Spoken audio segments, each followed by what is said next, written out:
Hi everyone, and welcome to a new episode of New Product Innovation. I'm Saif Abdelghani, Product Innovation Expert, Podcaster, and PDMA Egypt Chapter Leader.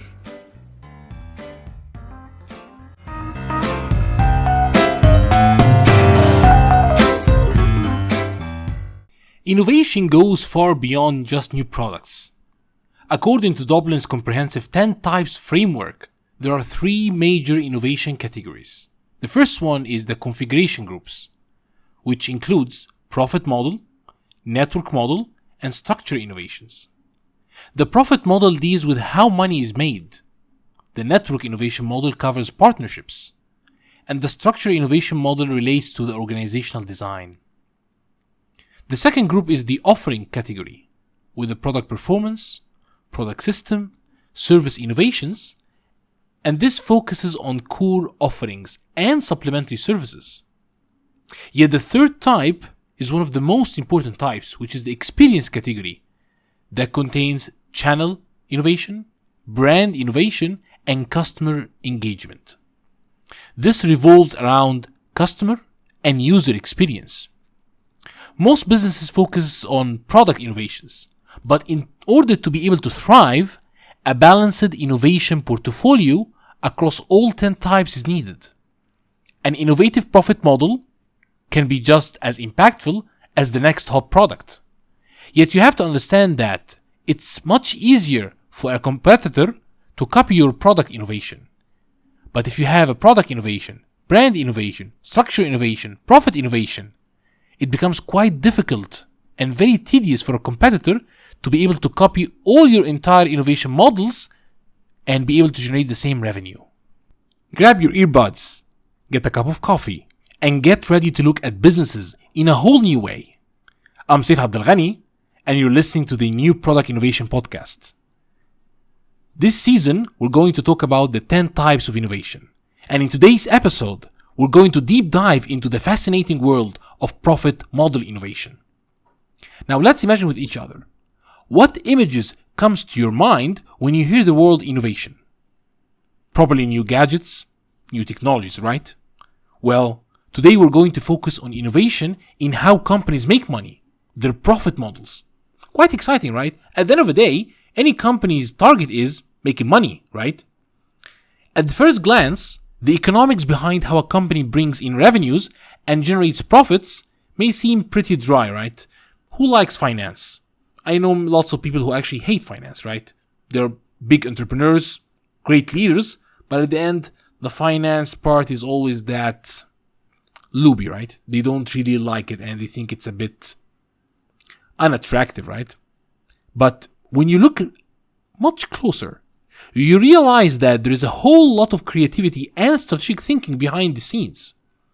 Profit model innovation is all about devising new ways of making money. And these ways depart creatively from the industry norms. And it can unlock tremendous growth opportunities.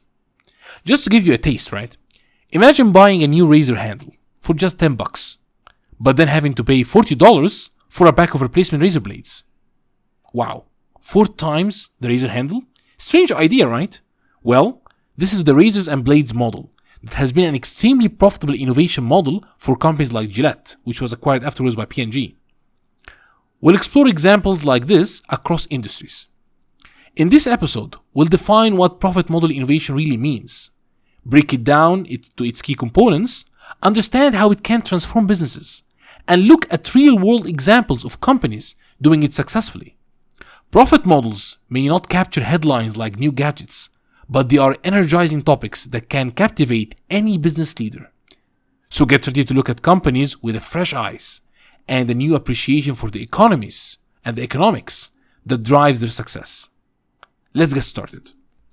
The first point is, what is a profit model innovation? What do we mean exactly by this? At its core, it refers to devising new ways of generating revenues and profits. And these new ways depart creatively from the norms in an industry. It's figuring out how to monetize value created for customers in ways competitors haven't even considered. Profit model innovation is not just about raising or lowering prices with an existing framework. It's much more fundamental. It's introducing new logics for how to earn revenues. The goal is to align the profit model tightly with the value delivered to customers, while still providing adequate margins.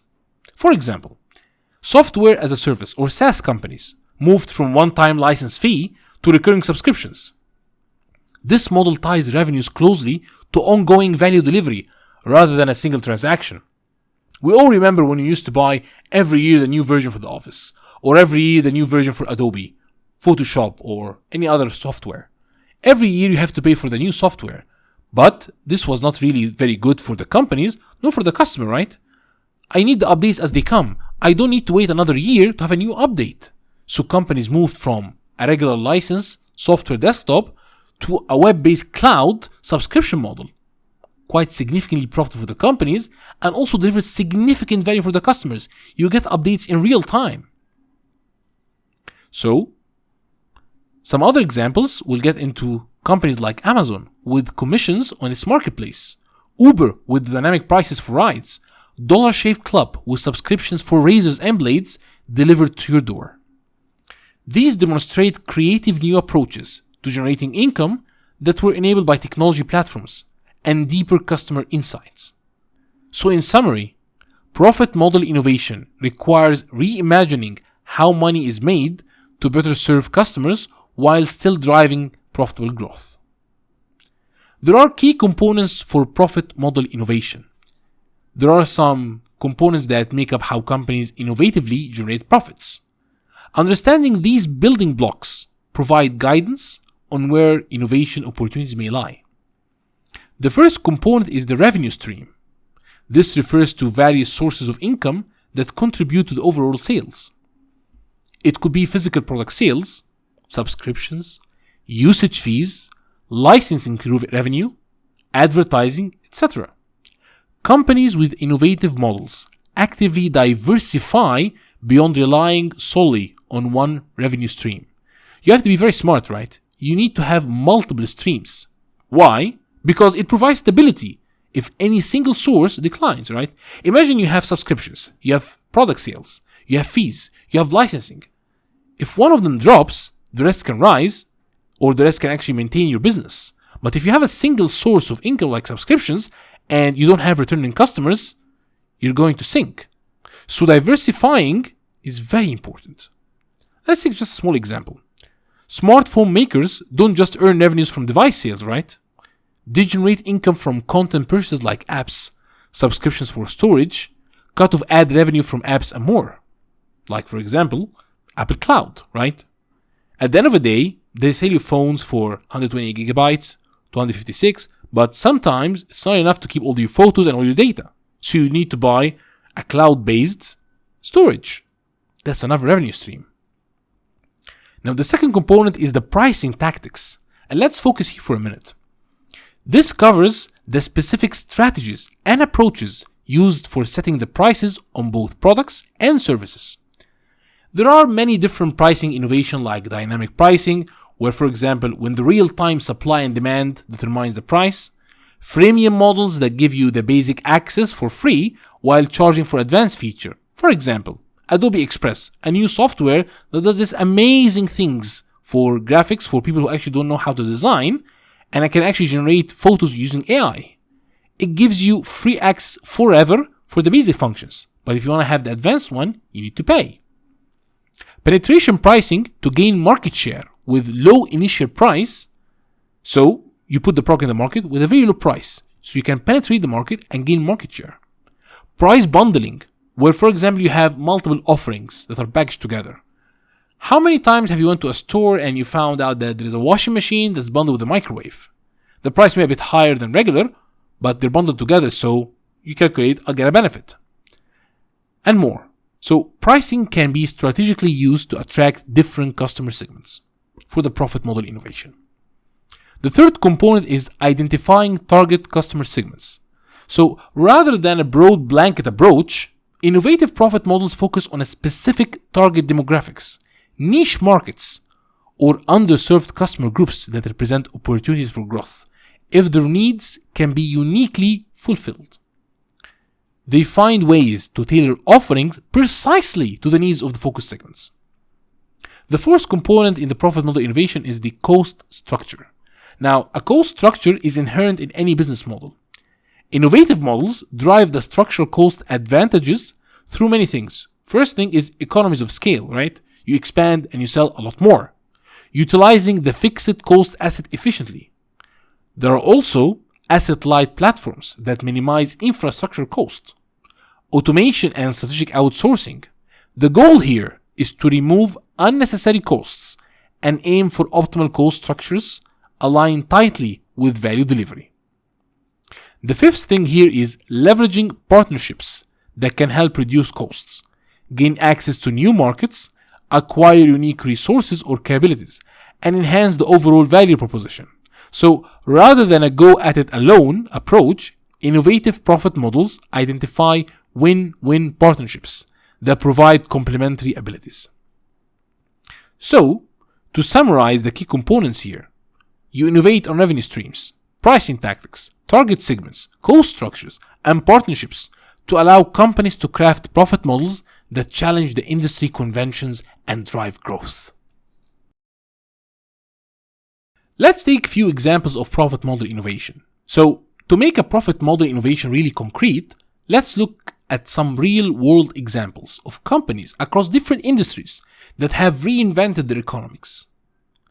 One prominent example is the Dollar Shave Club. It's a very famous example, right? They had a new approach to selling razors and blades. For decades and decades, companies like Gillette, Shake, and Pick dominated this market using a model where they sell the razor handles very cheap, but make large fat margin profits on the recurring sale of the blades. It was an accepted industry practice. Dollar Shave Club appended this model in 2012. They sold a monthly subscription for delivering razors and blade refills by mail. This model decoupled the profitability of the hardware and recurring blade purchases. Because the Dollar Shave Club owned the customer relationship, they could set attractive pricing on both razors and blades while still being profitable.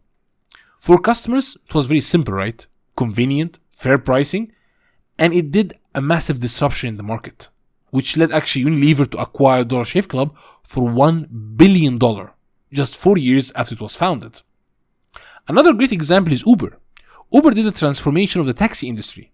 Unlike a traditional taxi company that owns vehicles and directly employs drivers, Uber built an asset-light platform connecting independent drivers and riders. This allowed them to rapid scale without owning any cars in the market. Uber also utilized dynamic pricing, where ride fares surged during times of peak demand. This allowed them to better match supply and demand. While controversial and some customers initially, dynamic pricing addressed the very real problem of car shortages during busy times. If you have busy time, you won't have that much of car shortages because the price goes very up so that only few people can afford it. The combination of an asset-light structure and demand-based pricing formed the foundation of a highly innovative profit model. A third example came from Amazon and how they evolved as e-commerce economics.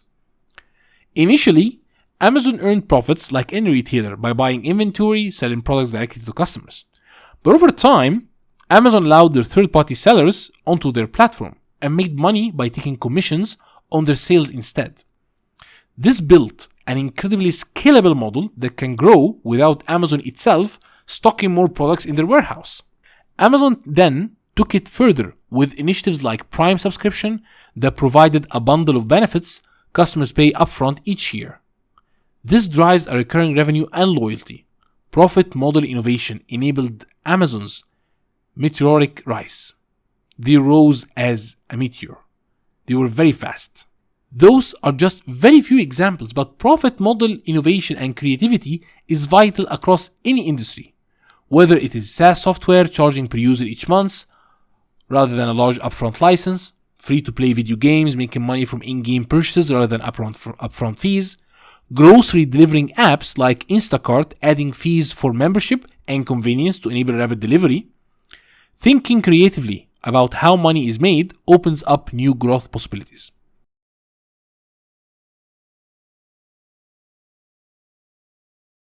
So what are the outcomes from profit model innovation?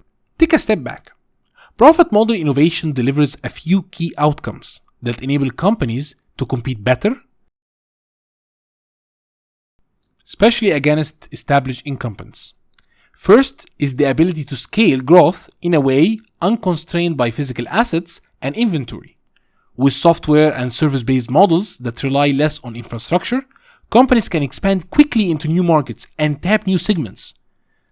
This actually lets small startups gain ground on large competitors. The second thing is leveraging customer data and direct relationships built through subscriptions and other recurring purchases. This data enables personalization and better product development. The third outcome is innovative models provide flexibility to continuously adapt to market changes and new technologies. Models based on software platforms allows for easier experimentation and evolution. The fourth thing is focusing on reducing marginal costs means that companies keep more profit from each additional unit sold. This makes growth very profitable. Ultimately, profit model innovation opens up new growth vectors that established competitors may be blind to. It's less about tweaking existing models and more about reinventing the logic of how money is made. So, to wrap up, profit model innovation is about questioning the status quo that the industry economics has devised and devising creative new ways to generate revenues and profits. It should align tightly with the evolving needs of customers. While new technologies obviously enable many new profit models, innovation ultimately comes from a willingness to reimagine how value can be captured and monetized. Companies have to know their customers deeply and be nimble enough to experiment with the new models. Whether it's a subscription model, services, usage charges, ad revenue, commissions, or dynamic pricing, the companies that continually refine their profit engines will have financial fuel to reinvest in growth. So next time you interact with a company, take a step back, take a fresh look at their profit model. Think about how they make money and how it could evolve. Because today's most successful companies never stand still when it comes to innovating how they get paid. That's our show for today. I'm Saif Abdelghani, and thank you very much for listening. We'll see you next time. Hi everyone. If you liked the episode and would like to follow up on the next episodes, please subscribe on Apple Podcast, Google Podcast, or Spotify, or in any other application you're following up the podcast on. And if you liked the episode, please share it. This was Saif Abdelghani, Product Innovation Expert, Podcaster, and PDMA Egypt Chapter Leader.